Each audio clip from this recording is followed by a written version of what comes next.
20 taon, ipinagpalit sa isang sandali ng pagtataksil.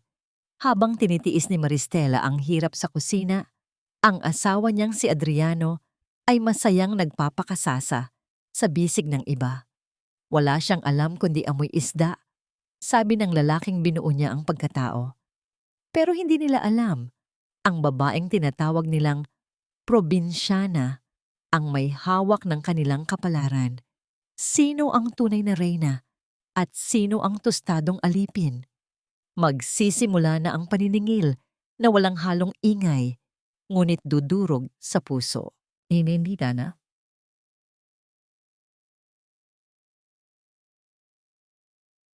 Ano ba, Kres? Huwag mo na siyang alalahanin. 20 taon na akong nakatali sa amoy ng gisa at pawis ng babaeng yan. Para siyang luma at kupas na basahan sa loob ng bahay. Boring, walang kwenta, at higit sa lahat, amoy isda. Ang mga salitang iyon ay tila mga laso na pumatak sa gitna ng katahimikan ng kusina. Natigilan si Maristela, ang kanyang kamay na may hawak na sandok ay nanigas sa ere. Sa kabilang silid, sa loob ng silid-aklatan ni Adriano, naririnig niya ang malakas at kampanteng tawa ng kanyang asawa. Isang tawa na dati ay nagbibigay sa kanya ng katiwasayan, ngunit ngayon ay tila tunog ng isang matalim na lagari na pumuputol sa kanyang pagkatao. Dahan-dahang ibinaba ni Maristela ang sandok sa gilid ng kawali. Niluluto niya ang chicken pork adobo, ang paboritong putahe ni Adriano, dahil anibersaryo nila sa susunod na linggo. Sa kabila ng hapdi ng kanyang mga rayuma, iginugol niya ang buong hapon sa pag-aayos ng bahay at paghahanda ng espesyal na hapunan. Sa gilid ng lababo, nakapatong ang isang pirasong telang sutla na kulay puti. Ito ay isang panyo na may burdang pangalan ni Adriano at ang numerong 20. Ang bawat hibla ng sinulid doon ay dumaan sa kanyang mga daliri. Bawat tahi ay may kalakip na panalangin para sa katatagan ng kanilang pagsasama. Ngunit ang bawat salitang lumalabas sa bibig ni Adriano sa telepono ay tila mga gunting na nagugupit sa telang iyon. Maristela felt the world tilting. Ang bango ng suka at bawang na kanina lang ay nagpapaalala sa kanya ng tahanan, ngayon ay tila nakakasuka na. Ang kanyang dibdib ay sumikip, tila may isang malaking bato na nakadagan dito, dahilan upang bawat paghinga niya ay maging isang pakikibaka. Ang kanyang mga mata, na dati ay puno ng pag-ibig, ay unti-unting nanlalabo sa nagbabadyang luha na ayaw niyang pakawalan. Hindi pa siya nakakabawi sa unang saksak nang biglang mag-vibrate ang kanyang cellphone sa bulsa ng kanyang apron. Sa pag-aakalang baka si Adriano, ito na naghahanap sa kanya, mabilis niyang kinuha ang telepono. Ngunit ang pangalang rumehistro sa screen ay ang tanging liwanag ng kanyang buhay, si Leone, ang kanilang anak na nasa ibang bansa. Anak? Mahinang bulong ni Maristela, pilit na itinatago ang panginginig ng kanyang boses. Mom, can we talk? I need money for my final project. Sabi ni Dad, ikaw daw ang humahawak ng savings ko at ayaw mo raw ilabas dahil masyado kang tinitipid ang bawat sentimo. Mom, please don't be so controlling and toxic. Dad is working so hard and you're just staying there, making it difficult for both of us. Masyado ka namang madamot. Ang boses ni Leon ay puno ng inis at kawalan ng galang. Para kay Maristela, ito ang pangalawang dagok na tuluyang nagpabagsak sa kanyang kuta. Hindi alam ng kanyang anak na ang perang ipinapadala niya ay galing sa sarili niyang ipon mula sa kanyang maliit na negosyo ng mga hobby na lihim niyang ibinibigay kay Adriano para maging hero sa mata ng kanilang anak. Hindi alam ni Leone na ang pagtitipid na sinasabi nito ay ang paraan ni Maristela upang mabayaran ang mga utang na iniwan ni Adriano sa pagsusugal at maluhong pamumuhay. Ang panyong sutla na kanina ay hawak niya ng may pag-iingat ay nahulog sa basang sahig ng kusina. Ang mapuputing hibla nito ay agad na nadumihan ng talsik ng ulam at putik. Tinitigan ito ni Maristela ng matagal. Ang kanyang katawan ay tila naging manhid. Ang hapdi sa kanyang puso ay lumampas na sa antas na kaya niyang iyakan. Wala siyang mailabas na tunog. Ang katahimikan sa loob ng kusina ay naging kasing bigat ng isang libingan. Tumayo siya roon, mag-isa, sa gitna ng usok ng niluluto at ng amoy ng pagkabulok ng kanyang mga pangarap. Ang babaeng itinuring ang kanyang sarili na pundasyon ng pamilya ay napagtantong siya ay isa lamang anino na tinatapakan ng mga taong binuo niya. Sa gitna ng kanyang pagkawasak, isang hindi pamilyar na tunog ng notification ang muling narinig mula sa kanyang telepono. Isang mensahe mula sa isang numerong hindi nakarehistro. Maristela Villanueva. Ang mga reyna ay hindi umiiyak sa kusina. Sila ay nagpapatumba ng mga hari. Buksan mo ang iyong email. Oras na para makita mo kung sino talaga ang may-ari ng imperyong kinatatayuan ni Adriano. Napatitig si Maristela sa screen. Ang kanyang panginginig ay dahan-dahang napalitan ng isang kakaibang lamig. Isang lamig na hindi galing sa takot, kundi sa isang nagigising na puot.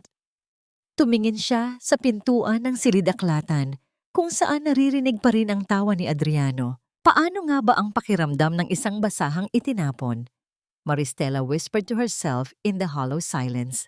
Marahil, oras na para malaman nila na ang basahang ito ang may hawak ng mitya na susunog sa lahat ng kanilang kasinungalingan. Huwag ka ngang umasta na parang asawa kita rito, Maristela. Nakakahiya ka. Tingnan mo nga ang suot mo. Mukha kang katulong na naligaw sa party ko. Ang bulong na yon ni Adriano ay kasing talim ng isang labaha. Humihiwa sa pandinig ni Maristela sa gitna ng marangyang ballroom ng isang tanyag na hotel sa Iloilo City. Nakasuot si Maristela ng isang simpleng dress na gawa sa habi, isang obrang pinaghirapan niya ng ilang gabi. Ngunit sa paningin ng kanyang asawa, ito ay isang basahan lamang na nagpaparumi sa imahe ng kumpanya. Napakislot si Maristela nang marahas na bawiin ni Adriano ang kanyang braso mula sa pagkakahawak niya. Ang paligid ay puno ng mga taong nagniningning sa ginto at mamahaling hiyas, mga investors at matataas na opisyal na akala ay si Adriano ang utak sa likod ng lahat ng tagumpay ng kumpanya. Ngunit ang bawat kislap ng chandelier sa itaas ay tila nanunuya sa kanya. Ang tunog ng mga basong nagtatama sa gitna ng mga tawanan ay tila mga hiyaw ng pangungutya sa kanyang pagkatao. Ladies and gentlemen, may I introduce to you the face of our new marketing campaign, the woman who brings inspiration to every project we do, the beautiful Caress Montemayor. Ang anunsyo ni Adriano ay sinundan ng masigabong palakpakan.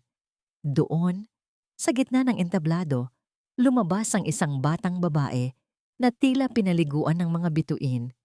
Ang suot nitong pulang gown ay hapit sa katawan, isang matapang na kaibahan sa maputlang hitsura ni Maristela. Ngunit hindi ang ganda ni Caress ang nagpahinto sa tibok ng puso ni Maristela. Nang itaas ni Caress ang kanyang kamay upang kumaway sa madla, tumama ang liwanag ng spotlight sa kanyang daliri. Isang marquise cut na brilyante ang nagniningning doon. Ang singsing na 5 taon nang hinihiling ni Maristela. Ang singsing na sinabi ni Adriano na hindi pa nila kayang bilhin dahil kailangan nilang magtipid para sa pag-aaral ni Leone. Ang bawat pintig ng puso ni Maristela ay tila isang mabigat na martilyo. Ang kanyang paningin ay nagdilim at ang mga boses sa paligid ay naging isang malabong ugong na lamang. Parang may kung anong malamig na likido na dumadaloy sa kanyang mga ugat. Nilapitan niya si Adriano nang bumaba ito mula sa entablado upang salubungin ang kanyang kerida. Adriano, iyong singsing na yan. Pabulong at nanginginig na wika ni Maristela. Iyan ang singsing na sabi mo ay hindi natin mabili para sa anibersaryo natin. Lumingon si Adriano sa kanya. Ang kanyang mukha ay puno ng pagkairita. Sa harap ng maraming tao, isang pekeng ngiti ang nakapaskil sa kanyang labi, ngunit ang kanyang mga mata ay naglalabas ng apoy. Mag-isip ka nga, Maristela. Isang influencer si Cares. Kailangan niyang magmukhang mamahalin para sa kumpanya. Ikaw, kahit suotan kita ng corona, mukha ka pa ring taga-bukid. Please, umuwi ka na bago mo pa tuluyang sirain ang gabing ito. Humigpit ang pagkakahawak ni Maristela sa kanyang maliit na pitaka. Ang sakit ay wala na sa kanyang puso. Lumipat na ito sa bawat dulo ng kanyang mga daliri. Tiningnan niya si Cares, na ngayon ay nakakapit na sa braso ni Adriano. Ang 2 taong binuo niya ang buhay ay parang mga buwitreng kumakain sa kanyang kaluluwa. Tumalikod si Maristela at mabilis na naglakad palabas ng ballroom. Ang tunog ng kanyang mga sapatos sa marmol na sahig ay tila mga yabag ng isang taong tumatakas mula sa sariling lamay. Hindi niya alintana ang mga mapanuring tinginin ng mga socialites. Ang tanging hangad niya ay ang makalanghap ng hangin na walang halong pabango ni Adriano at Cares. Sa labas ng hotel, sa madilim na bahagi ng parking lot, kung saan tanging ang malamig na simoy ng hangin mula sa dagat ang nararamdaman, huminto siya. Ang kanyang mga luha ay sa wakas ay kumawala. Mainit at puno ng pait. Doon niya naramdaman ang tunay na kahulugan ng salitang pag-iisa. Ang telang marumi ay hindi na kailanman magiging malinis sa pamamagitan ng pagluha, Maristela. Kailangan itong labhan sa sarili nitong dugo at pawis.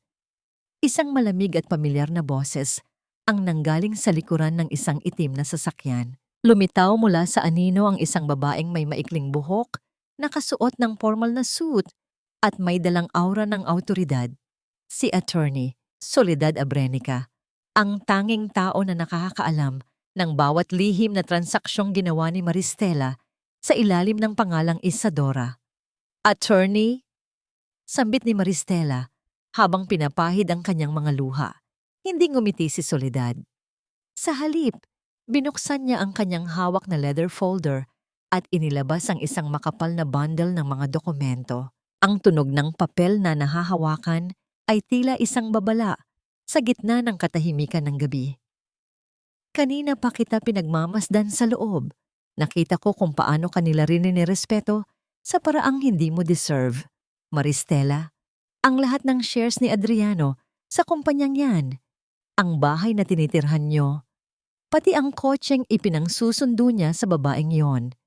Lahat iyon ay nakabase sa pundasyon na ikaw ang nagtayo. At ngayon, ang pundasyong yon ay handa na nating bawiin. Iniabot ni Soledad ang isang ballpen kay Maristela. Sa ilalim ng malabong ilaw ng poste, ang mga dokumento ay tila mga hatol ng kamatayan para sa karangyaan ni Adriano. Pipirmahan mo na ba ito para simulan ang proseso ng pagbawi sa lahat o hahayaan mo na lang silang ubusin ang natitira mong hininga hanggang sa maging isang tunay ka na lang na basahan? Napatitig si Maristela sa ballpen. Sa loob ng hotel, narinig niya ang malakas na hiyawan at tawanan ng mga tao. Ang kanta ng pagdiriwang para sa kasinungalingan ni Adriano. Tumingin siya sa kanyang mga palad. Ang mga palad na maraming beses na sugatan sa paghabi ng buhay ng ibang tao. Ang bigat ng ballpen sa kanyang daliri ay tila naging kasing bigat ng isang dambuhalang troso. Sa ilalim ng malamig na liwanag ng buwan sa parking lot, napatitig si Maristela sa kanyang sariling mga kamay. Ang mga palad na ito ay hindi nakasingkinis ng sa mga babaeng nasa loob ng ballroom. May mga kalyo ang kanyang mga daliri, mga bakas ng 20 taon nang walang humpay na paghabi, pagtatahi at pagkayod. Tila dinala siya ng hangin pabalik sa isang maliit at barong-barong na dampa sa baybayin ng Iloilo. 20 taon na ang nakalilipas. Ramdam pa niya ang amoy ng alat ng dagat at ang singaw ng basang lupa matapos ang isang malakas na ulan. Doon sa ilalim ng aandap-andap na liwanag ng gasera, nakaupo ang isang batang Maristela sa harap ng kanyang kawayang habihan. Ang tunog ng bawat paghila ng sinulid ay tila isang uyayi sa katahimikan ng gabi. Maristela, itigil mo na muna yan. Malalim na ang gabi, mapupuyat ka na naman. Ang malambing na tinig ni Adriano ay narinig niya mula sa kanyang alaala. Noon, si Adriano ay isang simpleng lalaki na puno ng pangarap, ngunit walang laman ng bulsa. Nakikita ni Maristela ang pagod sa mga mata nito habang nag-aaral para sa kanyang promosyon sa trabaho. Isang pirasong tuyo lamang ang pinaghahatiang hapunan nila noon, ngunit ang bawat subo ay tila kasing sarap ng isang piging dahil puno ng pag-asa. Kailangan nating makalikom ng pambayad sa matrikula ni Leone, Adriano. At kailangan mo rin ng bagong barong para sa interview mo sa Maynila. Sagot niya noon habang hindi inaalis ang tingin sa mga hibla ng sinulid. Naalala ni Maristela ang pinakamakitid na bahagi ng kanilang buhay. Upang makabili ng unang maayos na suit ni Adriano at pamasada nito patungong syudad, lihim na ibinenta ni Maristela ang tanging pamanang habihan ng kanyang lola, ang Isadora loom na gawa sa sinaunang kahoy. Ito ang kanyang buhay, ang kanyang kaluluwa. Ngunit mas pinili niyang maging hagdan para makaakyat si Adriano sa rurok ng tagumpay. Panggako, Maristela, sabi ni Adriano habang hinahaplos ang kanyang mga kamay na puno ng sugat mula sa paghabi. Pagdating ng araw, hindi na kita hahayaang humawak ng magaspang na sinulid. Bibigyan kita ng buhay na parang isang reyna. Isusuot ko sa daliri mo ang pinakamalaking brilyante na makikita ko. Isang mapait na ngiti ang sumilay sa labi ni Maristela sa gitna ng kadiliman ng parking lot. Ang brilyanteng iyon ay nasa daliri na ngayon ng ibang babae. Ang buhay reyna na ipinangako sa kanya ay naging isang buhay alipin sa loob ng sarili niyang tahanan. Ang utang na loob na dapat ay tinatanaw ni Adriano sa kanya ay naging isang malupit na biro na itinapon na lang basta sa kangkungan. Isang munting detalye ang biglang sumagi sa kanyang isip. Isang tagpo na tila hindi mahalaga ngunit nagpapakita ng tunay na pagkatao ni Adriano. Naalala niya ang gabing nagkasakit si Leone ng matinding lagnat. Wala silang pera pambili ng gamot. Kinuha ni Maristela ang unang piraso ng telang habi na natapos niya gamit ang mga natitirang sinulid, isang makulay na patadyong. Ipinagpalit niya ito sa isang bote ng paracetamol sa kanilang kapitbahay. Nang malaman yon ni Adriano, sa halip na magpasalamat, ay nagalit pa ito dahil nakakahiya raw na kailangan nilang mamalimos ng gamot gamit ang tela. Noon pa man, ang pride ni Adriano ay mas mahalaga kaysa sa sakripisyo ni Maristela. Maristela, nakikinig ka ba? Ang boses ni attorney, solidad ang nagpabalik sa kanya sa kasalukuyan. Nabalik ang diwa ni Maristela nang maramdaman niya ang malamig na simoy ng hangin na dumapos sa kanyang basang pisngi. Ang pluma sa kanyang kamay ay tila nanginginig, gaya ng kanyang puso na pilit kumakawala sa lumbay. Nabalik lamang ang diwa ni Maristela nang marinig niya ang mahinang pagkaluskos ng mga dahon sa paligid, dala ng malamig na simoy ng hangin. Tumingin siya kay Attorney Soledad na matiyagang naghihintay sa kanyang desisyon. Attorney, naalala ko nung unang beses kaming lumuwas ng Maynila. Panimula ni Maristela. Ang boses niya ay halos bulong na lamang na tinatangay ng hangin. Wala kaming saplot sa paa na matatawag na mamahalin. Ang tanging bitbit namin ay ang mga telang hinabi ko sa ilalim ng buwan. Sabi ni Adriano noon, Maris, balang araw, ang mga telang ito ang magpapatayo ng palasyo natin. Ngayon, nakatayo na ang palasyo, pero ako ang itinatapon palabas ng mga pinto nito. Ang bawat salita ay tila isang butil ng luha na hindi na pumatak sa kanyang mga mata, kundi dumaloy ng diretso sa kanyang kaluluwa. Naalala ni Maristela ang mga gabing namumula ang kanyang mga mata sa pagod. Ang bawat hapdi ng sinulid na humihiwa sa kanyang balat habang tinatapos ang mga disenyo na kalaunan ay naging batayan ng tagumpay ni Adriano. Ang bawat disenyong ipinagmalaki ni Adriano sa kanyang mga boss, ang bawat vision na sinasabi nitong sa kanya nagmula ay mga pangarap na ninakaw mula sa tahimik na paggawa ni Maristela. 20 taon, attorney. Pagpapatuloy niya habang ang kanyang hinlalaki ay hinahaplos ang dulo ng pluma. 20 taon akong naging anino.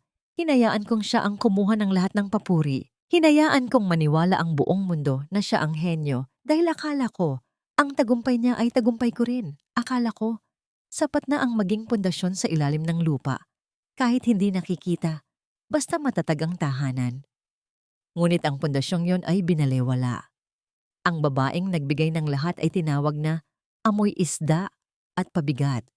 Ang asawang nagdusa ay itinuring na lumang basahan. Isang kakaibang pakiramdam ang unti-unting namuo sa dibdib ni Maristela. Isang init na hindi nagmumula sa galit, kundi sa isang matinding pagkapagod. Pagkapagod sa pagiging martir. Pagkapagod sa pag-unawa sa isang taong wala namang balak siyang intindihin. Ang mga hibla ng kahapon na dati ay nagbibikis sa kanyang pamilya ay isa-isang napuputol sa bawat alaala ng pagtataksil ni Adriano. "Mommy, please don't be so controlling." Ang boses ni Leone ay muling umalingaw-ngaw sa kanyang isipan, tila isang laso na lalong nagpait sa kanyang nararamdaman. Ang anak na pinalaki niya sa pagmamahal ay naging replika ng amang mapangapi. Huminga ng malalim si Maristela. Itinapat niya ang pluma sa itaas ng linyang nakalaan para sa kanyang pirma. Ang kanyang mga mata ay naging kasing talim ng mga karayom na ginagamit niya sa paghahabi. Sa sandaling ito, hindi lamang pirma ang kanyang ibibigay. Ito ang kanyang deklarasyon ng kalayaan. Hindi na ako ang Maristela, natatahimik na lamang habang niyuyurakan ang dangal. Bulong niya sa sarili, ngunit sapat na upang marinig ni Soledad. Dahan-dahan, may kasiguraduhan at puno ng bigat ng bawat taon ng kanyang pagtitiis, idiniin ni Maristela ang pluma sa papel. Ang tunog ng dulo ng pluma na gumuguhit sa magaspang na dokumento ay tila tunog ng isang kadenang nalalagot. Bawat kurba ng kanyang pirma ay isang hakbang palayo sa nakaraan at isang hakbang patungo sa isang kinabukasang siya na ang magdidikta. Nang matapos ang huling titik, binitiwan niya ang pluma. Tumingin siya kay Attorney Soledad na may isang klase ng determinasyon na hindi pa nito nakikita sa kanya kailanman. "Attorney, ituloy natin ang lahat," wika ni Maristela. Ang kanyang boses ay wala ng bakas ng pag-aalinlangan. "Ipaalam natin kay Adriano kung ano ang pakiramdam ng mawala ng pundasyon. Gusto kong makita kung paano babagsak ang kanyang palasyo kapag ang basahang ito ay nagsimula nang humabi ng sarili niyang tadhana." Ngunit sa gitna ng kanyang paninindigan, isang biglang pag-ilaw ng headlights mula sa paparating na sasakyan ang tumama sa kanila. Ang sasakyan ni Adriano ay huminto sa tapat nila at ang bintana nito ay dahan-dahang bumaba. Ang mukha ni Adriano, na puno ng pangungutya, ay sumilip mula sa loob. "Maristela, anong ginagawa mo rito kasama ang abogadong yan? Huwag mong sabihing nagpapakabaliw ka na naman." "Maris, huwag mo namang gawing katatawanan ng sarili mo. Tingnan mo nga ang ginagawa mo. Nakikipagsabuatan ka sa kung sino-sinong abogado para lang makuha ang atensyon ko. You're being so toxic and dramatic, it's honestly exhausting." Ang bawat salitang lumabas sa bibig ni Adriano habang dahan-dahan siyang bumababa mula sa kanyang mamahaling sasakyan ay tila mga maliliit na karayom na may lason. Huminto ang makina ng sasakyan at ang katahimikan ng gabi ay muling binalot ng kanyang mapang-uyam na tinig. Inayos niya ang kanyang designer suit, ang suit na binayaran ni Maristela mula sa kinita niya sa pagbebenta ng kanyang mga disenyo sa ibang bansa, at hinarap ang kanyang asawa ng may halong pandidiri. Mabilis na itinago ni Attorney Soledad ang mga dokumento sa kanyang folder, ngunit huli na. Napansin na yon ni Adriano. Isang mapait na tawa ang kumawala sa kanyang mga labi habang lumalapit siya kay Maristela. Ang amoy ng kanyang mamahaling pabango na madalas ay may kasamang amoy ng alak at banyagang samyo ni Kares, ay humalo sa malamig na hangin ng parking lot. Ano na naman ba ito, Maristela? Annulment? Demanda? Umiling si Adriano. Tila isang magulang na pinagagalitan ang isang makulit na bata. Alam mo, naaawa ako sa'yo. Pinatunayan mo lang kung gaano ka kawalang utang na loob. Pagkatapos ng lahat ng ginawa ko para sa pamilyang ito, pagkatapos kitang bigyan ng bubong at pagkain sa loob ng 20 taon, ito ang igaganti mo sa akin? Gagamitin mo ang pera ko para lang gipitin ako? Naramdaman ni Maristela ang panginginig ng kanyang mga tuhod, ngunit hindi dahil sa takot, kundi dahil sa matinding pagkamangha sa kapal ng mukha ng lalaking nasa harap niya. Ang bawat salita ni Adriano ay isang klasikong halimbawa ng panlilinlang, isang pagtatangka na baligtarin ang mundo upang siya ang magmukhang biktima. Pera mo, Adriano? Mahinang tanong ni Maristela. Ang kanyang boses ay tila isang marupok na hibla na anumang oras ay maaaring maputol. Oo, pera ko. Sino ba ang nagtatrabaho araw-araw habang ikaw ay nakaupo lang dito sa bahay at nagpapanggap na naghahabi? Sino ang humaharap sa mga kliyente habang ikaw ay amoy pawis sa kusina? Maris, tanggapin mo ang katotohanan. Wala kang mararating kung wala ako. You are mentally unstable and this little stunt with the lawyer only proves that you need professional help, not a lawsuit. Hinawakan ni Adriano ang braso ni Maristela. Hindi marahas, ngunit may sapat na diin upang iparamdam ang kanyang kontrol. Tinitigan niya ang mga mata ni Maristela nang may mapanuring tingin, pilit na hinahanap ang takot na madalas niyang nakikita noon. Isipin mo si Leone. Pagpapatuloy ni Adriano, ang kanyang boses ay naging malambing ngunit puno ng banta. Ayaw mo namang kamuhian ka lalo ng anak mo, di ba? Sabi niya sa akin kanina, hiyang-hiya na siya sa mga eksenang ginagawa mo. Kapag nalaman niyang sinusubukan mong sirain ang karir ko, hinding-hindi ka na niya mapatatawad. Do you want to die alone, Maristela? Dahil iyan ang patutunguhan mo kung itutuloy mo ang kahibangan na ito. Sa bawat pangungusap, tila sinusubukan ni Adriano na baklasin ang bawat piraso ng kumpiyansa na binuo ni Maristela nitong mga nakaraang oras. Ang gaslighting na ito ay isang sining na matagal na niyang pinagkadalubhasaan, ang gawing baliwang asawa upang manatili itong sunod-sunuran. Dahan-dahang binawi ni Maristela ang kanyang braso. Ang init ng kanyang galit ay unti-unting naging isang malamig na determinasyon. Tiningnan niya si Adriano, hindi bilang ang lalaking minahal niya, kundi bilang isang estranghero na nagpanggap na hari sa kahariang hindi naman sa kanya. Tapos ka na ba, Adriano? Tanong ni Maristela.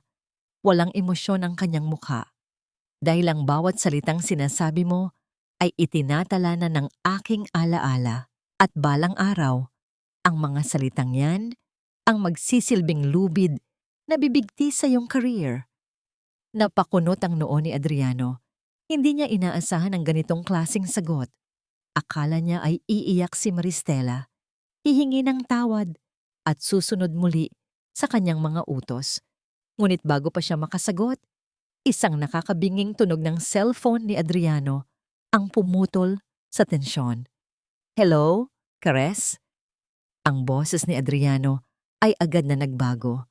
Naging masigla at malambing. Yes, babe. I'm just finishing something here with the staff. Papunta na ako. Staff, iyon ang turing niya sa kanyang asawa sa harap ng kanyang kerida.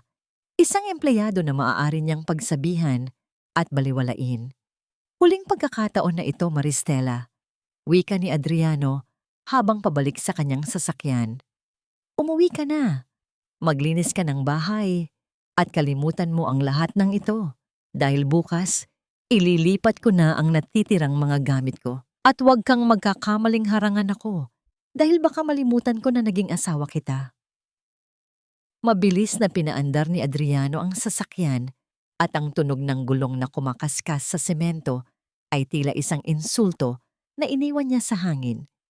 Nanatiling nakatayo si Maristela. Ang kanyang mga kamay ay nakakuyom sa kanyang gilid. Attorney Soledad, tawag ni Maristela nang hindi lumilingon sa abogada. Yes, Maristela? Ipakita mo sa akin ang email na sinasabi ng anonymous sender. Gusto kong malaman kung ano pa ang itinatago ng hari na yan bago ko tuluyang gibain ang kanyang trono. Ang tunog ng mahinang pagbukas ng laptop sa loob ng sasakyan ni Soledad ay tila isang babala. Isang sikreto ang malapit ng mabunyag. Isang sikretong hinding-hindi inasahan ni Maristela na magmumula sa loob mismo ng kanilang pamilya. Ang liwanag mula sa screen ng laptop ni Attorney Soledad ay tumama sa mukha ni Maristela, tila isang sulo sa gitna ng madilim na parking lot. Sa bawat salitang kanyang nababasa sa email mula sa anonymous sender, ang kanyang puso ay tila isang telang, unti-unting binabaklas ang bawat hibla. Hindi lamang ito tungkol sa mga bank account o mga ari-arian. Ang email ay naglalaman ng mga kopya ng mga kontrata sa isang international fashion house sa Paris at New York. Doon, sa ilalim ng lagda ni Adriano bilang creative director, ay ang mga disenyong gabi-gabing hinahabi ni Maristela sa kanilang maliit na silid. Ang bawat pattern na tinawag ni Adriano na simpleng kasanayan ay ibinebenta pala sa libu-libong dolyar sa ilalim ng pangalang Isadora Collection. Ninanakaw ni Adriano ang kanyang sining, ang kanyang pawis at ang kanyang pangalan upang magmukhang henyo sa mata ng mundo. Hindi lang niya ako ginawang katulong, attorney. Bulong ni Maristela. Ang kanyang boses ay naging kasing lamig ng bakal. Ginawa niya akong alipin na gumagawa ng kanyang kayamanan habang pinagmumukha niya akong walang kwenta. Kailangan mong lumayo muna rito, Maristela. Payo ni Soledad. Ang kanyang kamay ay dahan-dahang pumatong sa balikat ng kaibigan. Hindi mo kayang lumaban sa gitna ng lason na ito. Bumalik ka sa Iloilo. Doon tayo magsisimulang bumuo ng kaso. Doon mo hanapin ang lakas na kinuha nila sa'yo. Kinabukasan, bitbit ang isang maliit na maleta na naglalaman lamang ng kanyang mga lumang gamit sa paghahabi at ilang pirasong damit. Nilisan ni Maristela ang kanilang marangyang bahay. Hindi siya nag-iwan ng sulat. Hindi siya tumawag kay Leon. Ang tanging bitbit niya ay ang kanyang durog na dangal at ang matinding kahuwagan na muling makitang buo ang kanyang sarili. Pagbaba niya sa Iloilo, ang amoy ng alat ng dagat at ang halimuyak ng mga tuyong damo ay tila isang mainit na yakap na sumalubong sa kanya. Ang tunog ng mga tricycle at ang banayad na salita ng mga tao sa wikang Hiligaynon ay tila musikang nagpapakalma sa kanyang nagngangalit na kalooban. Nagtungo siya sa maliit na baryo kung saan siya lumaki, sa isang dampa na malapit sa dalampasigan kung saan naroroon ang lumang habihan ni Manang Elena. Si Manang Elena ang matandang babaeng nagturo sa kanya ng sining ng paghahabi noong siya ay bata pa. Sa pagbukas ng pinto ng kubo, ang amoy ng sinulid at ang tunog ng kahoy na nagtatamaan ay agad na bumalot kay Maristela.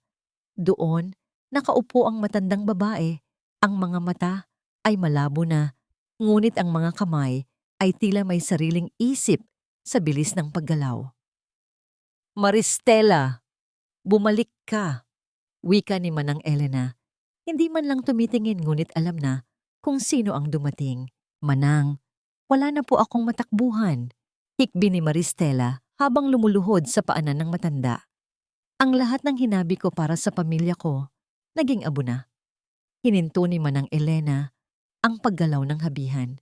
Ang katahimikan sa loob ng kubo ay tila kasing lalim ng dagat.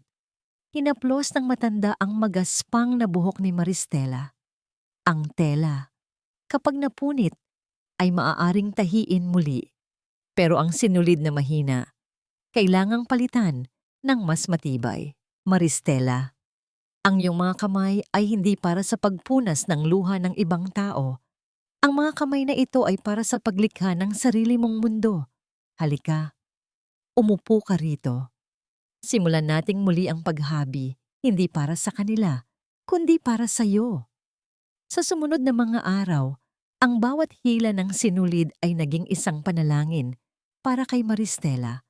Ang bawat pattern na kanyang binubuo ay naging isang paraan ng pagpapagaling habang ang kanyang mga daliri ay muling nasusugatan sa paghawak ng mga hibla. Ang kanyang puso naman ay unti-unting naghihilom. Isang hapon, habang nagpapahinga sa ilalim ng puno ng niyog, binuksan ni Maristela ang kanyang lumang tablet upang tignan ang balita sa syudad.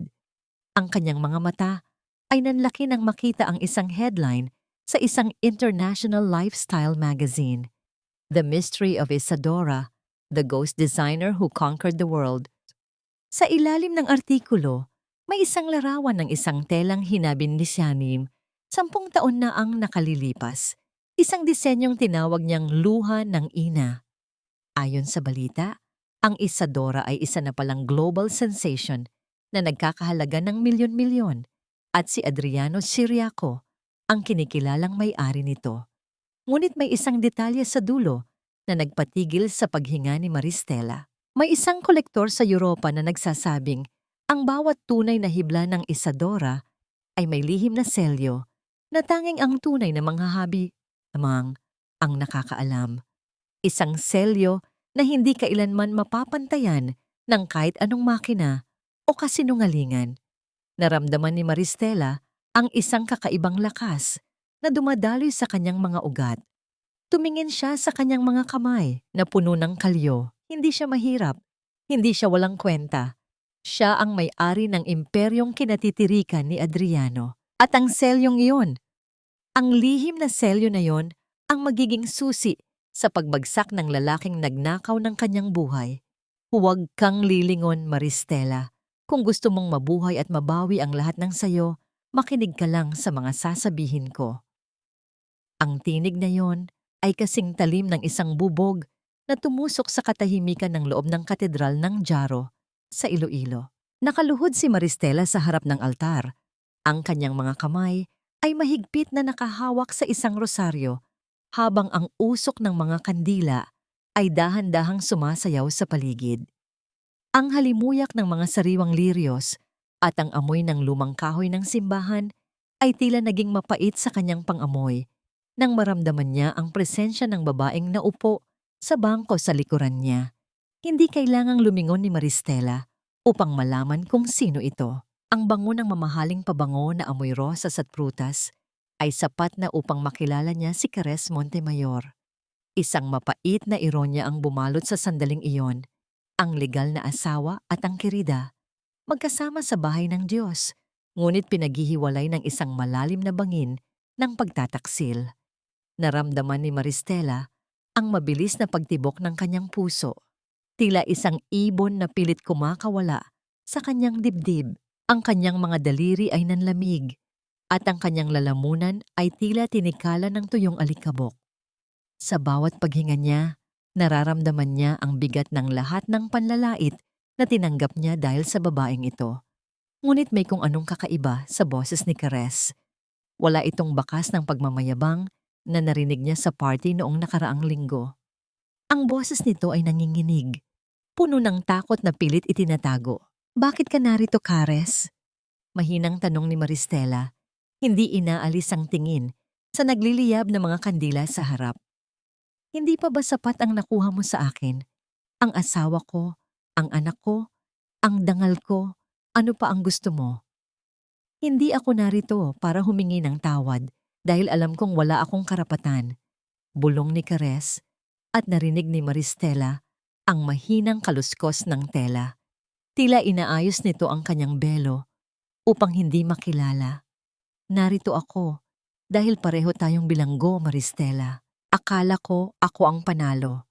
Akala ko mahal ako ni Adriano, pero natuklasan ko ang totoo. Ako ay isang kasangkapan lamang, isang pain para sa isang mas malaking laro. Natigilan si Maristela. Ang kanyang mga mata ay nanatiling nakapako sa imahe sa altar, ngunit ang kanyang isipan ay nagsimulang magdugtong-dugtong ng mga piraso ng puzzle.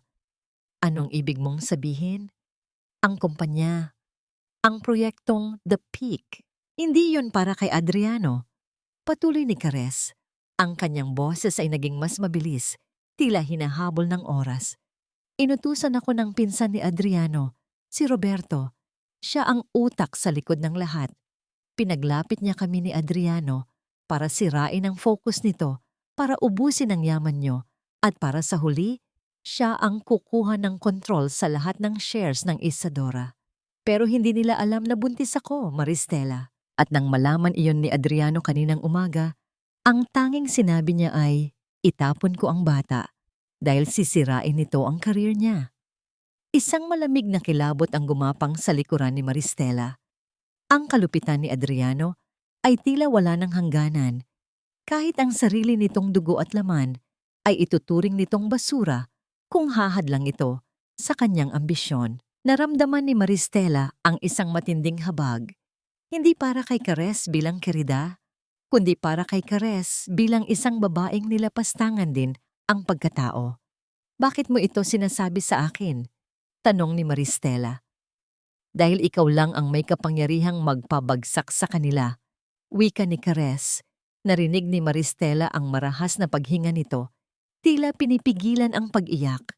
May hawak si Roberto na mga dokumento na magpapatunay na ang mga disenyo ng Isadora ay ninakaw lang ni Adriano sa iyo. Gagamitin niya iyon para i-blackmail si Adriano at makuha ang buong kumpanya. Kapag nangyari iyon, wala tayong ititira. Ako, ikaw, at ang anak ko. Tumayo si Cares. Ang tunog ng kanyang mga hakbang sa lumang sahig ng simbahan ay tila isang babala na papalayo. Bago ito tuluyang umalis, muli itong nagsalita. Ang boses ay puno ng pait. Mag-ingat ka, Maristela. Ang lalaking minahal mo ay wala ng kaluluwa. At huwag kang masyadong magtiwala sa anak mo. Dahil sa ngayon, ang nakikita lang ni Leone ay ang kinang ng ginto na ipinapakita sa kanya ng kanyang ama. Naiwan si Maristela na mag-isa sa gitna ng dambana. Ang katahimikan ay tila naging isang mabigat na kumot na bumalot sa kanya. Tumingin siya sa kanyang mga kamay, ang mga kamay na marunong humabi ng kagandahan mula sa kaguluhan. Isang malaking katanungan ang naiwan sa kanyang isipan, tila isang tinik na hindi mabunot-bunot. Kung totoo ang sinasabi ni Cares, sino pa ang tunay na kakampi ni Maristela? At hanggang saan ang kayang gawin ni Adriano upang mapanatili ang kanyang maskara ng tagumpay? Isang tunog ng notification mula sa kanyang cellphone ang bumasag sa katahimikan. Isang mensahe mula kay Leone. Ma'am, huwag mo nang subukang tawagan si Dad. Kasama ko siya ngayon sa launching ng bagong collection. Huwag mo nang sirain ang moment na ito para sa amin. Please, stay away. Napapikit si Maristela. Ang sakit ay tila isang punyal na muling bumaon sa kanyang puso. Ang kanyang sariling anak ay unti-unti nang nilalamon ng kadiliman ni Adriano. Ngunit sa gitna ng pighati, isang bagong apoy ang nagmula sa kanyang kalooban. Hindi na ito apoy ng galit, kundi apoy ng katarungan. Bakit ba kailangan mong maging ganito kaganid, ma? Hindi ka pa ba kontento sa lahat ng ibinigay ni Dad sa'yo? Bakit kailangan mo pang sirain ang karir niya sa harap ng buong mundo? Ang mga salitang yon ni Leon ay tila mga tipak ng yelo na bumagsak sa gitna ng mainit na hapon sa Iloilo. Nakatayo si Maristela sa harap ng lumang pintuan ng kubo ni Manang Elena. Ang kanyang mga kamay ay puno pa ng alikabok mula sa mga sinulid na kanyang inaayos. Sa harap niya, ang kanyang nag-iisang anak, ang batang pinagpuyatan niya, ang lalaking ipinagpalit niya ang sariling pangarap para lamang magkaroon ng magandang kinabukasan, ay nakatingin sa kanya ng may halong puot at pandidiri. Nakasuot si Leone ng isang mamahaling jacket. Ang disenyo ay hango sa selyo ng Isadora. Ang kinang ng tela nito ay tila nanunuya kay Maristela dahil alam niya na ang bawat hiblan yon ay nagmula sa kanyang sariling talino na ninakaw ng kanyang asawa. Ngunit para kay Leone, ang kanyang ina ay isa lamang hadlang sa rurok na narating ng kanyang ama. Leone, anak, Pakinggan mo muna ako. Pakiusap ni Maristela. Ang kanyang boses ay nanginginig. Tila isang marupok na sinulid na anumang oras ay mapuputol. Humakbang siya palapit. Ang kanyang mga palad ay pilit na gustong humawak sa pisngi ng anak. Ngunit mabilis na umatras si Leonie. "Don't call me that, Ma," sabi ni Dad. "Matagal mo na raw itong pinaplano. Nagagamitin mo ang pangalan ng lola mo para agawin ang kumpanya sa kanya." Sabi niya, "Kaya ka lang naging matipid sa akin noon dahil itinatago mo ang pera para sa sarili mo. You're so selfish." Si Dad, halos mawalan na ng hininga sa trabaho para makapag-aral ako sa abroad. Habang ikaw, nandito lang sa probinsya, nagluluto ng ulam at naghihintay ng perang ipapadala niya. Ang bawat paratang ni Leonie ay tila isang saksak sa puso ni Maristela. Ang hapdi ay hindi na matatawag na sakit. Ito ay isang klase ng pamamanhid na nagmumula sa kaibuturan ng kanyang kaluluwa. Gusto niyang isigaw ang katotohanan. Gusto niyang ipakita ang mga resibo ng kanyang mga lihim na benta na siyang nagbayad sa matrikula nito. Gusto niyang sabihin na ang amang hinahangaan nito ay isang magnanakaw ng sining at dangal. Ngunit ang kanyang dila ay tila naging kasing bigat ng tingga. Paano mo ipapaliwanag ang liwanag sa isang taong piniling ipikit ang kanyang mga mata? "Anak, ang telang suot mo, ako ang nagdisenyo niyan." Mahinang wika ni Maristela. Ang kanyang mga luha ay sa wakas ay kumawala. Dumadaloy sa kanyang mga pisnging puno ng kalyo. Ang bawat hibla niyan ay dumaan sa mga daliri ko habang natutulog ka noong bata ka pa. Si Adriano, kinuha niya ang lahat sa akin, Leone. Pati ba ikaw kukunin din niya? Isang mapait at sarkastikong tawa ang kumawala kay Leonie. Ayan ka na naman sa mga imahinasyon mo. Dad is a marketing genius. You're just a weaver, Ma. Tanggapin mo na ang katotohanan. Hiyang-hiya na ako sa mga kaibigan ko dahil sa mga eksenang ginagawa mo. Sabi ni Cares, dapat daw ay mag-move on ka na at hayaan mo na kaming maging masaya. Nang mabanggit ang pangalan ni Cares, tila may kung anong nagliyab sa loob ni Maristela. Ang laso na ipinakain ni Adriano sa kanilang anak ay masyado nang malalim. Ang pagmamahal na itinanim niya sa loob ng 20 taon ay tila naging mga damo na binunot at itinapon ni Leon sa isang iglap lamang. Sa di kalayuan, isang puting sasakyan ang huminto sa gilid ng kalsada. Bumaba ang bintana nito at sumilip ang mukha ni Cares na nakasuot ng malaking sunglasses, tila nanonood ng isang teleserye sa gitna ng kalsada. "Leon, let's go." "Late na tayo sa meeting niyo ni Roberto." Tawag ni Cares. Ang boses nito ay puno ng tamis na may halong tagumpay. Tumingin si Leone sa kanyang ina sa huling pagkakataon. Walang bakas ng pagsisisi sa kanyang mga mata. Sa halip, ang tanging nakikita ni Maristela ay ang isang estranghero, isang lalaking mukha ng kanyang anak, ngunit may kaluluwa ni Adriano. "Huwag ka nang tatawag sa akin, Ma. At kung itutuloy mo ang demanda laban kay Dad, kalimutan mo nang may anak ka. I'm choosing my future." At ang future na yon ay wala ka. Mabilis na tumalikod si Leonie at naglakad patungo sa sasakyan ni Cares. Ang tunog ng pagsara ng pinto ng kotse ay tila isang malakas na dagundong na nagpaguho sa huling bahagi ng mundo ni Maristela. Pinanood niya ang pag-andar ng sasakyan. Ang alikabok na iniwan nito sa daan ay tila tumatabon sa kanyang pagkatao. Naiwan si Maristela sa gitna ng init ng araw, mag-isa, durog, at tila isang tuyong dahon na nilayasan ng puno. Ang katahimikan sa paligid ay naging kasing bigat ng isang sumpa. Napatingin siya sa kanyang mga kamay, ang mga kamay na humabi ng buhay ng isang anak na ngayon ay tumatwa sa kanya. Hanggang kailan mo titiisin ang tindi ng hapdi? Maristela. Ang tanong na paulit-ulit na umaalingaw-ngaw sa kanyang isipan habang ang anino ng sasakyan ay tuluyang naglalaho sa abot tanaw. Kung ang sarili mong dugo ay naging lason, may natitira pa bang dahilan para maging isang ina? Hindi lahat ng lumuluhod ay sumasamba, Adriano. Ang iba, lumuluhod para lamang masiguradong selyado na ang iyong kabaong. Ang mga salitang iyon ay hindi binigkas ni Maristela ng malakas, kundi nanatili itong isang malamig na bulong sa loob ng kanyang isipan habang nakatitig siya sa lalaking nasa kanyang harapan. Narito sila sa isang formal na opisina sa syudad, isang neutral na lugar na pinili ni Attorney Soledad. Ang sikat ng araw na tumatagos sa malalaking bintana ng gusali ay nagbibigay ng isang marangyang anyo sa paligid. Ngunit sa loob ng silid na yon, ang hangin ay kasing bigat ng isang paparating na bagyo. Nakaupo si Adriano sa harap niya.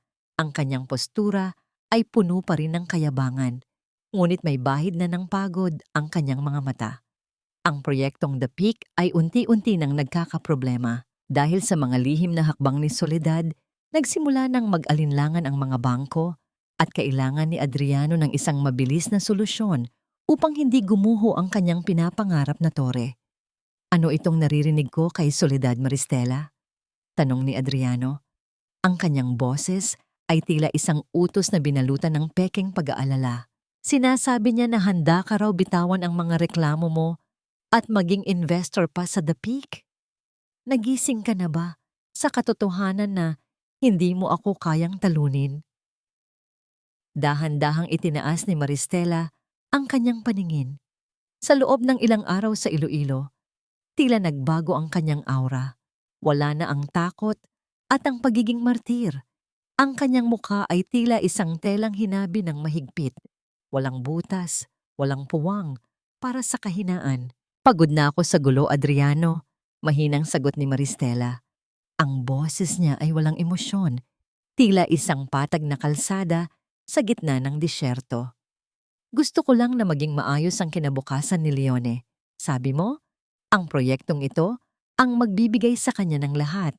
Kaya narito ako, para tulungan ka. Isang mapanuyang ngiti ang sumilay sa labi ni Adriano. Ayan ang asawa ko. Alam ko namang hindi mo matitiis ang anak natin. At alam ko ring hindi mo ako kayang tiisin. So, nasaan ang mga dokumento? Inilabas ni Attorney Soledad ang isang makapal na kontrata. Ayon sa kasunduan, maglalabas ng pondo ang isang Isadora Trust Fund upang sagipin ang proyekto ni Adriano, kapalit ng karapatan sa pamamahala ng mga shares. Ang hindi binasa ng maigi ni Adriano sa kanyang pagmamadali at kasakiman ay ang isang maliit na sugnay sa dulo, na ang lahat ng assets ng kumpanya ay magsisilbing kolateral sa sandaling hindi maabot ang target na kita sa loob ng 3 buwan. Kinuha ni Adriano ang pluma.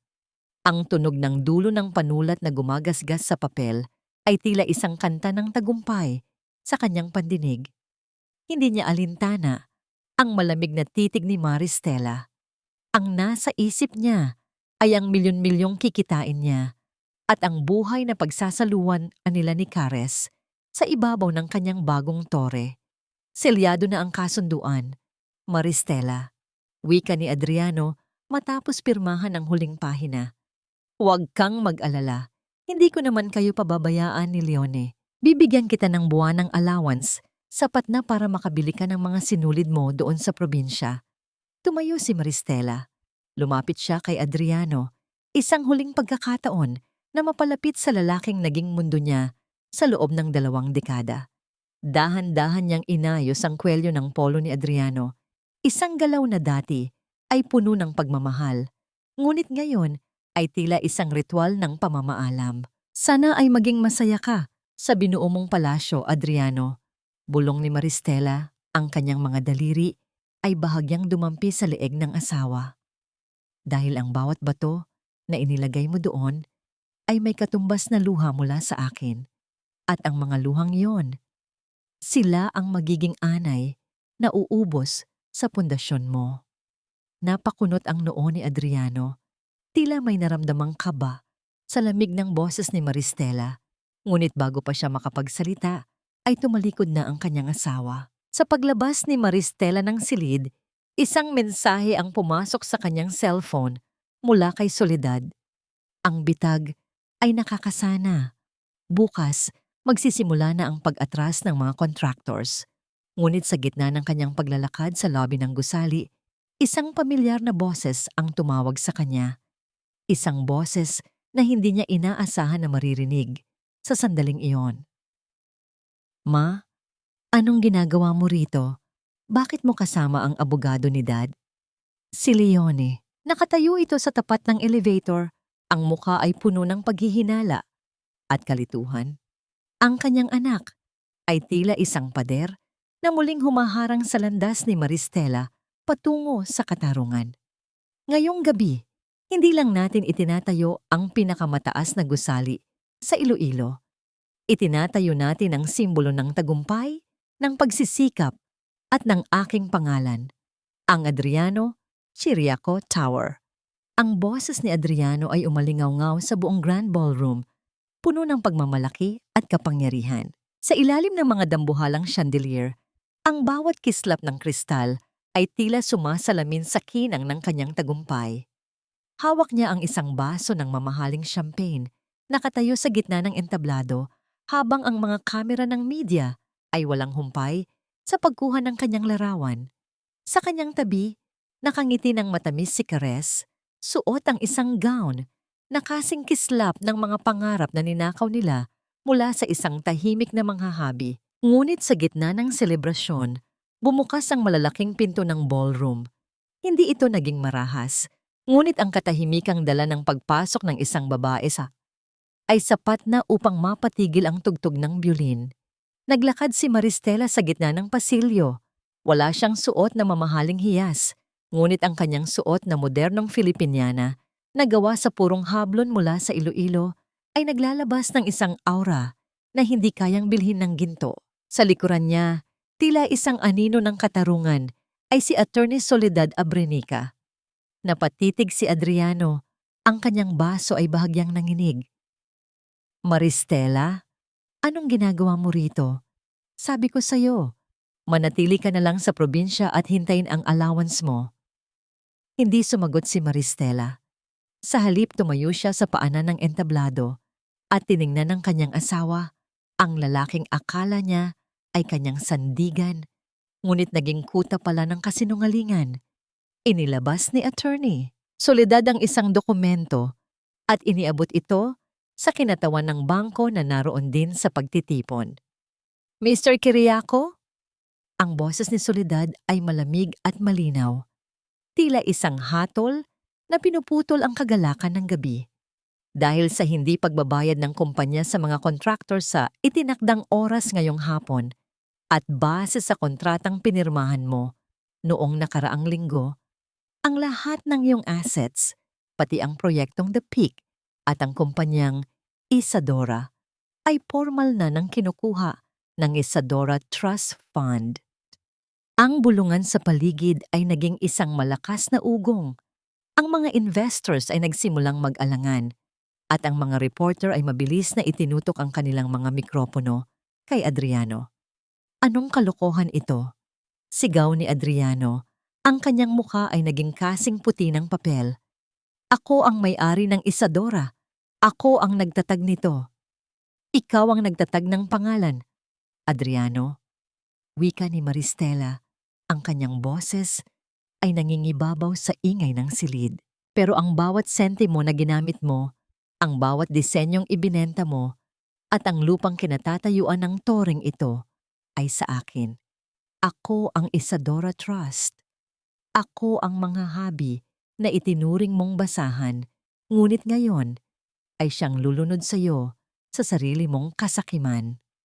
Sa sandaling iyon, ang tunog ng cellphone ni Adriano ay hindi tumitigil sa pag-vibrate. Ang mga bangko ay isa-isang nagpapadala ng abiso. Frozen accounts, ang kanyang credit cards, ang kanyang pondo para sa launch, ang lahat ng kanyang kapangyarihan ay naglaho sa loob lamang ng isang segundo. Napatingin si Adriano kay Caress, tila naghahanap ng kakampi, ngunit ang nakita niya ay ang pag-atras ng babae. Ang nangiti ni Caress ay napalitan ng pandidiri nang mapagtanto nitong ang hari na kanyang sinasamba ay isa na lamang pulubi sa gitna ng sarili niyang kaharian. Adriano, kailangan nating mag-usap. Bulong ni Cares. Ngunit bago pa ito makalapit ay lumabas na ang isang balita. Sa malalaking screen ng ballroom, isang paparazzi video kung saan makikita si Adriano na itinataboy si Cares palabas ng isang klinika kaninang umaga. Matapos malaman ang tungkol sa pagbubuntis nito, ang kahihiyan ay naging kasing bigat ng bumabagsak na semento. Ang mga taong kanina lang ay yumuyuko kay Adriano ay isa-isang tumatalikod. Sa gitna ng kaguluhan, nakita ni Maristela si Leone sa sulok, nakatitig sa kanyang ama nang may halong pait at pagsisisi. Ang tore ni Adriano ay gumuho na, hindi dahil sa lindol, kundi dahil sa kawalan ng pundasyon ng katotohanan. Lumapit si Maristela kay Adriano, na ngayon ay nakaluhod na sa gitna ng entablado, pilit na pinupulot ang mga nagbasagang bubog ng kanyang baso. Tapos na ang palabas, Adriano, mahinang wika ni Maristela. Ang tore mo ay gawa sa buhangin at ang hangin ng katotohanan ay dumating na para tangayin ka. Ngunit bago pa makasagot si Adriano, isang marahas na sigaw ang narinig mula sa likuran. Si Cares, na ngayon ay puno ng galit, ay sumugod kay Adriano at itinulak ito kasabay ng isang pahayag na yayanig sa natitirang dangal ng lalaki. Patawarin mo ako. Masyado akong nabulag sa kinang ng mga kasinungalingan ni Dad. Ang boses ni Leone ay basag, tila isang marupok na instrumentong nawalan ng tono. Narito sila sa loob ng isang maliit at tahimik na silid sa gilid ng hotel, malayo sa ingay ng mga reporter at sa kaguluhan ng bumagsak na selebrasyon. Ang tanging maririnig ay ang banayad na pag-ugong ng aircon at ang marahas na paghinga ni Leone habang nakatitig sa mga dokumentong inilatag ni Maristela sa ibabaw ng mesa. Ang mga dokumentong yon ay hindi mga kontrata ng kumpanya. Iyon ay mga resibo ng bangko, mga kopya ng bank transfer, at mga screenshot ng usapan ni Adriano at ng kanyang mga tauhan. Sa bawat papel na tinitignan ni Leone, ang kanyang mukha ay lalong namumutla. Nakita niya ang petsa kung kailan siya humihingi ng pondo para sa kanyang graduation project sa abroad. Ang petsa kung kailan sinabi ni Adriano na madamot ang kanyang ina. Ngunit sa mga resibong yon, malinaw na nakasaad na ang perang inilaan ni Maristela ay agad na inilipat ni Adriano sa account ni Cares upang ibili ng isang bagong sports car. Lahat ng sumbat ko sa iyo, Ma. Lahat ng masasakit na salitang binitawan ko. Pinaniwala niya ako na ikaw ang kaaway. Hikbi ni Leone, ang kanyang mga balikat ay nayayanig sa bigat ng kanyang pagsisisi. Akala ko, siya ang bayani. Akala ko, siya ang naghihirap para sa akin. Pero ginamit niya lang pala ako para saktan ka. Dahan-dahang lumapit si Maristela sa kanyang anak. Sa loob ng maraming buwan, ang distansyang namuo sa pagitan nila ay tila isang dagat na walang hanggan. Ngunit sa sandaling ito, nakikita niya ang batang Leone na takot at naliligaw. Hindi siya nagsalita ng may galit. Sa halip, hinaplos niya ang likod ng kanyang anak. Ang kanyang mga palad na puno ng kalyo mula sa paghahabi ay nagbigay ng isang pamilyar na init na matagal nang hindi naramdaman ni Leone. Ang katotohanan ay parang telang habi. Anak, mahinang wika ni Maristela. Maari itong matakpan ng makapal na kumot ng kasinungalingan, pero sa dulo, ang bawat hibla ay lilitaw pa rin. Hindi ako galit sa iyo, Leone. Nasaktan ako, oo. Pero ang isang ina, hinding-hindi matatalo ng galit ang pagmamahal sa kanyang anak. Bumukas ang pinto ng silid at pumasok si Cares. Wala na ang kanyang sunglasses, wala na ang kanyang pagmamayabang. Ang kanyang mga mata ay mugto at may bakas ng pasa sa kanyang braso. Isang alaala ng huling pagwawala ni Adriano nang malaman nitong wala na siyang pera.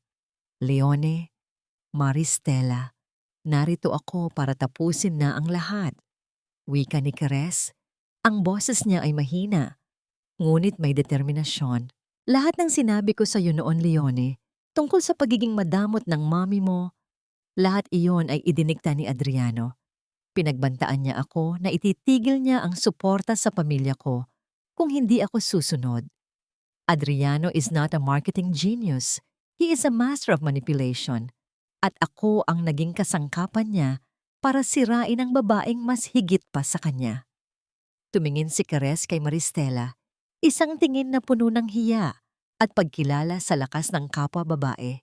Maristela, kinuha mo ang lahat kay Adriano ngayong gabi. Pero ang pinakamalaking nawala sa kanya ay hindi ang pera, kundi ang respeto ng anak niya.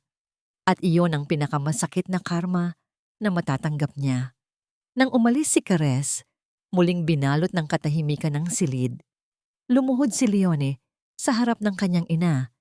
Isinandal ang kanyang ulo sa kandungan ni Maristela, gaya ng ginagawa niya noong siya ay bata pa at natatakot sa kulog. Ang mga luha ni Leone ay pumatak sa telang hablon na suot ni Maristela. Tila mga patak ng ulan na naglilinis sa matagal na panahong puno ng lason. Ma, gusto kong bumawi, bulong ni Leone. Gusto kong makita kung paano mo muling itatayo ang Isadora. Sa pagkakataong ito, ako naman ang magiging pundasyon mo. Hinding-hindi ko nahahayaan na may manakit sa iyo muli. Napangiti si Maristela sa gitna ng kanyang sariling mga luha. Ang tagumpay niya laban kay Adriano ay matamis. Ngunit ang pagbabalik ng kanyang anak ay ang tunay na kayamanan na hindi kayang tapatan ng anumang ari-arian. Sa labas ng bintana, ang mga ilaw ng syudad ay unti-unti nang namamatay. Hudyat ng pagtatapos ng isang madilim na kabanata at ang pagsisimula ng isang bagong umaga. Maristela, maawa ka naman. Isang pagkakataon lang para sa pamilya natin. Para sa 20 taon na pinagsamahan no natin. Ang tinig ni Adriano ay wala ng bakas ng awtoridad. Ito ay naging isang basag na pagsamo, tila tunog ng tuyong dahon na natatapakan sa semento. Nakatayo siya sa labas ng malaking tarangkahan ng kanilang dating mansyon. Ang bahay na ngayon ay formal nang nakapangalan kay Maristela. Ang sikat ng araw sa katanghalian ay walang awang tumatama sa kanyang mukha. Inilalantad ang bawat kulubot ng pagod at ang dumi sa kanyang mamahaling polo na hindi na naipalaundry. Dahan-dahang bumukas ang tarangkahan. Lumabas si Maristela na may dalang isang maliit na kahon. Nakasuot siya ng isang simpleng asul na bestido, ang kanyang buhok ay maayos na nakapusod at ang kanyang mga mata ay kasing linaw ng langit matapos ang isang malakas na bagyo. Wala sa kanyang mukha ang galit, wala rin ang pait.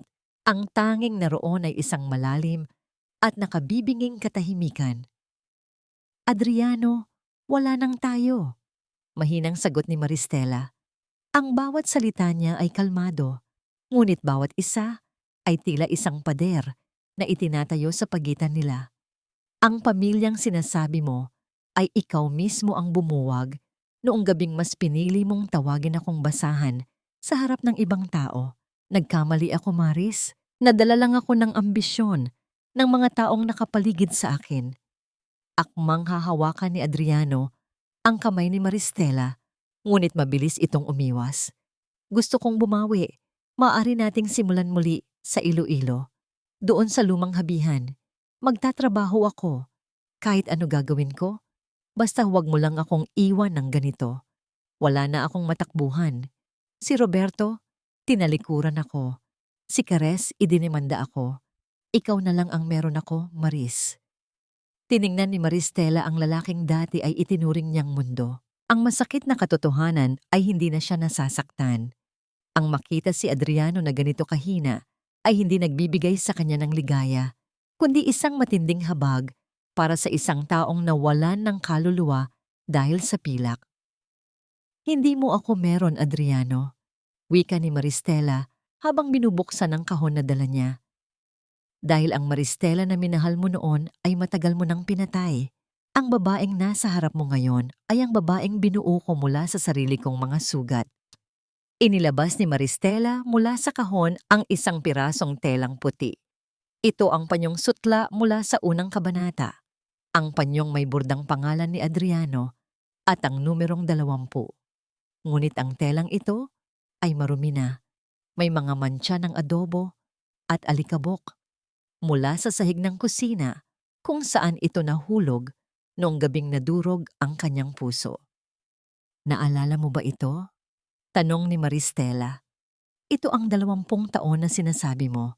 Puno ng pagsisikap, puno ng pagmamahal, ngunit itinapon mo sa putikan dahil lang sa isang sandali ng libog at kasakiman. Ngayon, ibinabalik ko na ito sa iyo. Inilagay ni Maristela ang maruming panyo sa nanginginig na mga palad ni Adriano. Ang tela ay tila naging kasing bigat ng isang sumpa. Napayuko si Adriano, ang kanyang mga balikat ay nayayanig sa huling paghagulgol ng isang lalaking napagtantong huli na ang lahat. Ang bawat patak ng kanyang luha sa maruming tela ay tila mga huling tuldok sa kwento ng kanilang pagsasama. Pinapatawad na kita, Adriano. Pagpapatuloy ni Maristela, ang kanyang boses ay puno ng kapayapaan. Pinapatawad kita, hindi dahil karapat-dapat ka, kundi dahil ayaw ko nang magdala ng bigat sa aking puso. Pero ang pagpapatawad ay hindi nangangahulugang pagbabalik. Ang Maristela na naghihintay sa iyo sa kusina ay wala na. Malaya ka na at malaya na rin ako. Tumalikod si Maristela at dahan-dahang naglakad pabalik sa loob ng tarangkahan. Ang tunog ng pagsara ng bakal na pinto ay tila isang pinal na hatol na umalingaw-ngaw sa buong kalsada. Naiwan si Adriano na nakaluhod sa mainit na semento. Yakap-yakap ang isang maruming panyo na tanging alaala na lamang ng isang buhay na hindi na niya kailanman mababalikan. Mula sa bintana sa ikalawang palapag, nakita ni Maristela ang pag-alis ni Adriano, isang aninong papalayo sa gitna ng sikat ng araw. Sa kanyang tabi, lumapit si Leon at hinawakan ang kanyang balikat.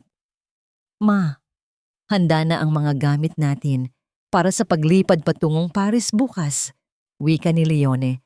Ang boses ay puno ng bagong pag-asa. Ang Isadora Collection ay naghihintay na sa tunay nitong reyna. Huminga ng malalim si Maristela. Tumingin siya sa kanyang mga kamay, ang mga kamay na marunong humabi ng katarungan mula sa pighati. Ang huling hibla ng kanyang nakaraan ay naputol na, at ngayon, handa na siyang humabi ng isang bukas na siya na ang nagmamay-ari ng bawat kulay at disenyo. Hindi na kailangang patunayan ng isang manghahabi ang kanyang halaga sa pamamagitan ng ingay. Ang tunay na ganda ng isang tela ay makikita sa tibay ng bawat hibla at sa lalim ng kulay na hindi kumukupas sa harap ng matinding sikat ng araw. Narito si Maristela sa gitna ng isang marangyang bulwagan sa Paris. Ang paligid ay puno ng mga ilaw na tila mga bituing bumaba sa lupa upang masaksihan ang kanyang tagumpay. Ang bawat tao sa silid, mga kritiko ng sining, mga sikat na designer at mga mamamahayag mula sa iba't ibang dako ng mundo ay nakatayo at walang humpay sa pagpalakpak. Sa malaking screen sa likuran, nakapaskil ang pangalang matagal nang itinago sa dilim, Isadora, the soul of Iloilo. Hindi na siya ang babaeng amoy isda sa kusina. Hindi na siya ang aninong tinatapak-tapakan ni Adriano. Sa suot niyang gown na gawa sa gintong hablon, tila siya isang reyna na nagmula sa sarili niyang pangarap. Ngunit sa kabila ng kinang at bango ng Paris, ang puso ni Maristela ay nananatiling nakaugat sa lupang kanyang sinilangan. Ma, we did it, bulong ni Leone habang nasa tabi niya sa gitna ng entablado.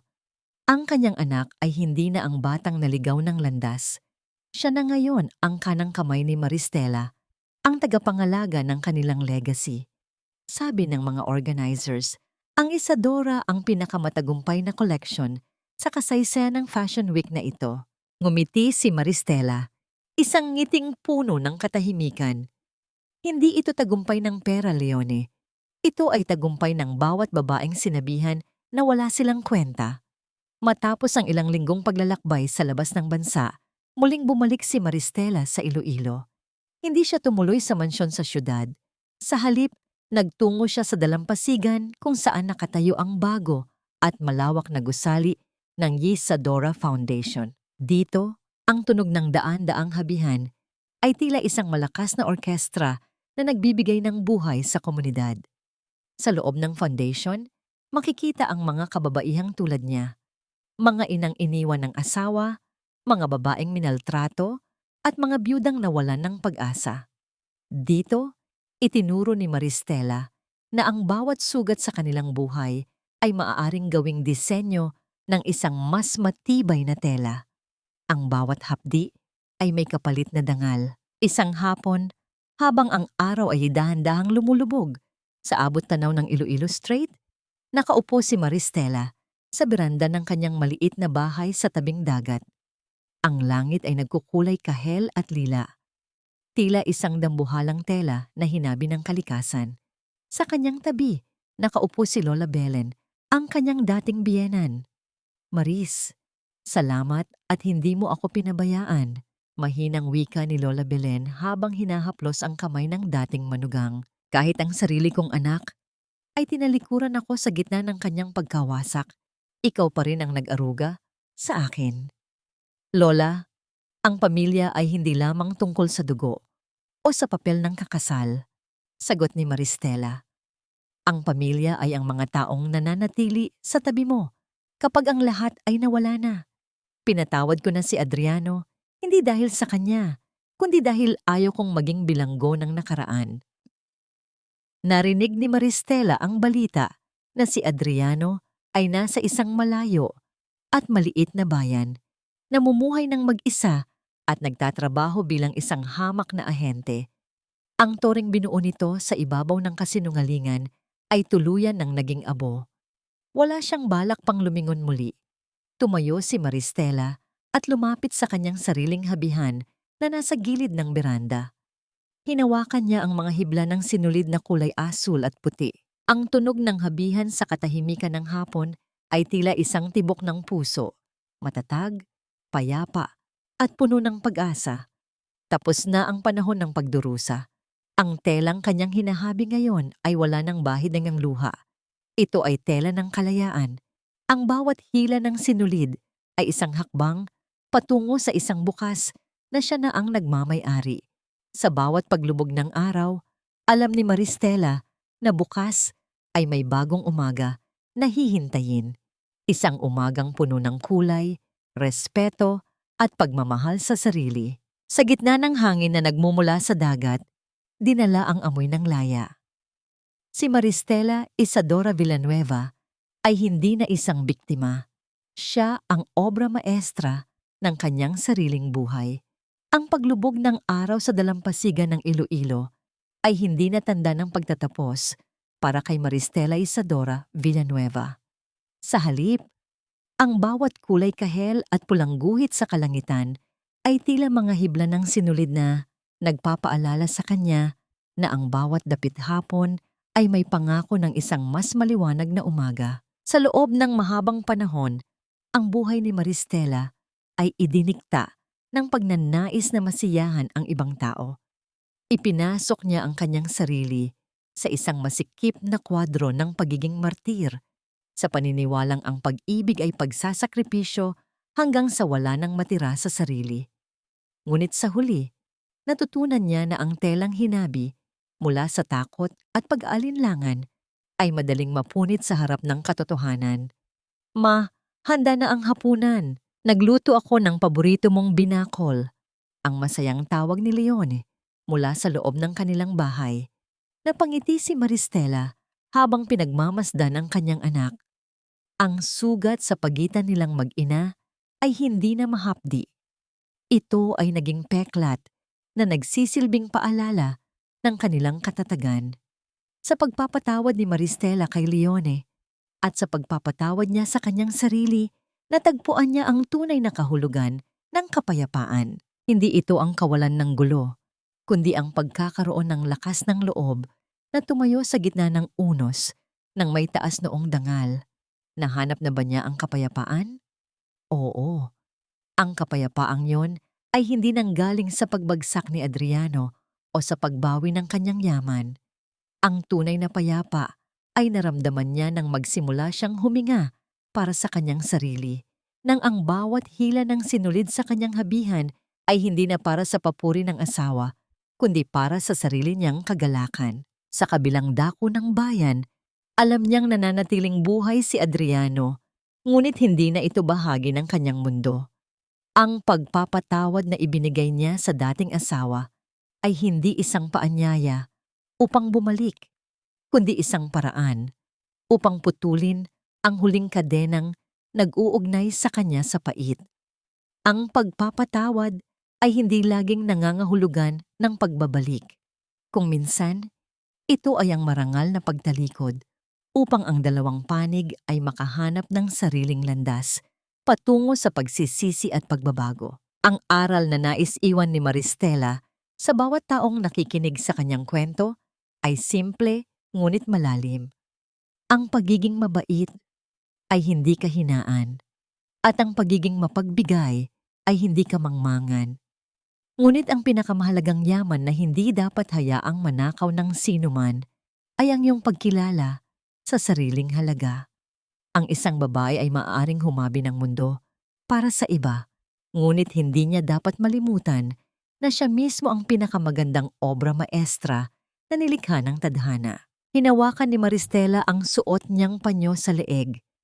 Isang bagong hobby, may sariling disenyo, at may tatak ng kanyang tunay na pangalan.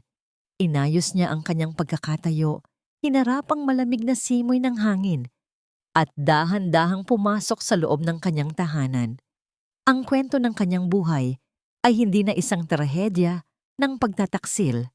Ito ay isa ng epiko ng pagbangon, paghilom, at wagas na pag-ibig sa sarili. Sa bawat tibok ng habihan, sa bawat hampas ng alon, ang pangalang Maristela Isadora ay mananatiling simbolo ng isang pusong hindi sumuko, isang kaluluwang hindi nagapi, at isang buhay na buong tapang na hinabi mula sa sariling dangal.